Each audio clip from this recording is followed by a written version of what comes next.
Якутский боец ММА Григорий Попов уже сейчас может конкурировать в лучшей лиге смешанных единоборств UFC. У Попова большой потенциал. Таким мнением с журналистами поделился известный американский боец, бывший чемпион UFC в тяжелом весе Джош Барнетт. По его словам, Попов – это потрясающий боец. Отметим, якутянин выступает в профессиональном ММА с 2012 года. В его рекорде 12 побед и лишь одно поражение. Сегодня Григорий Попов ведет серию из 8 побед.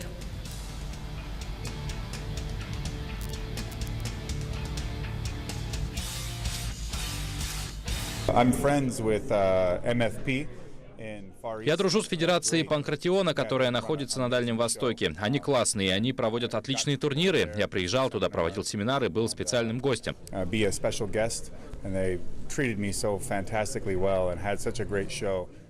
У них есть очень крутой боец из Якутска, Григорий Попов. Он выступает в категориях 61 и 66 килограммов. Очень крутой, потрясающий боец. Мне кажется, он уже может драться в UFC.